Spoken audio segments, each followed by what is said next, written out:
ঘর পেজ থেকে আমার জন্য সুন্দর একটা প্রজাপতি চলে আসলো, মানে প্রজাপতি থিমের কেক। কেকের কালারটা এত সুন্দর, বক্সটা খুলে আমি পুরাই অবাক। অনেক সুন্দর একটা প্রজাপতি থিমের চকলেট কেক পাঠিয়েছে আপু আমার জন্য। আর আপু বলেছে ওনার নাকি অনেক দিনের ইচ্ছা ছিল কুড়েঘর কেক ওনার পেজ থেকে আমার জন্য কেক পাঠাবে। ফাইনালি আপু পাঠাই দিল। আর উনি প্রফেশনাল কেক মেকার না, যা করছে সব নিজ থেকে করছে। ভুল ত্রুটি হলে যেন আমি ক্ষমার দৃষ্টিতে দেখি। আপুর কথাগুলো অনেক সুন্দর ছিল। কেকের ডিজাইনটা আমার থেকে খুবই সুন্দর লাগছে, খুবই সুন্দর ছিল। প্রফেশনাল না হয়ে আপু অনেক সুন্দর সুন্দর বিভিন্ন থিমের কেক বানায়, আপনারা আপুর পেজে গেলে দেখবেন। হ্যালো, আসসালামু আলাইকুম। দিস ইজ মি পাপড়ি। কি অবস্থা সবার? আশা করি সবাই ভালো আছেন। আলহামদুলিল্লাহ আমিও ভালো আছি। আজকে চলে আসছি ঘুরে ঘরের কেক রিভিউ করতে। আর চিন্তা করতেছিলাম যে কেকটা কোনখান দিয়ে কাটবো, কারণ কেকটা এত সুন্দর আমার কাটতে ইচ্ছা করতেছিল না, কিন্তু কেক তো কাটতে হবে, আপনাদের সাথে রিভিউ শেয়ার করতে হবে, আর কুড়েঘর পেজের কেক এমন সেটা শেয়ার করতে হবে। আর কেক বানানো হয় তো খাওয়ার জন্য, খাইতে তো মাস্ট বি হবে।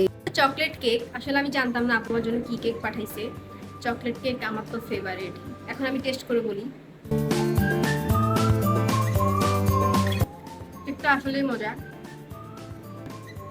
আপুর বানানো চকলেট কেকটা আসলে অনেক মজা ছিল। আমার থেকে ক্রিমটা এত ভালো লাগছে, আমি শুধু বারবার ক্রিমগুলোই খাচ্ছিলাম। তারপর এক এক করে আমি আমার ফ্যামিলি সবাইকে টেস্ট করাচ্ছিলাম যে কেকটা কেমন। সবাই সুনাম করছে যে কেকটা আসলে মজা। আমার নানু তেমন কেক খায় না, কিন্তু এই কেকটা নানু 2 পিস খাইছে। চিনির পরিমাণ একদম পারফেক্ট ছিল, কেকটা সফটও ছিল। সবকিছু মিলাই কেকের টেস্ট অনেক অনেক ভালো ছিল। আপুর জন্য অনেক অনেক ভালোবাসা, আর কুড়েঘর কেকের জন্য অনেক অনেক শুভকামনা রইল। এর ভিডিও এই পর্যন্ত। কেকটা আপনাদের থেকে কেমন লেগেছে অবশ্যই কমেন্ট করে জানাবেন। আর কুড়েঘর কেকে অবশ্যই ফলো দিতে ভুলবেন না। সবাইকে আল্লাহ হাফেজ।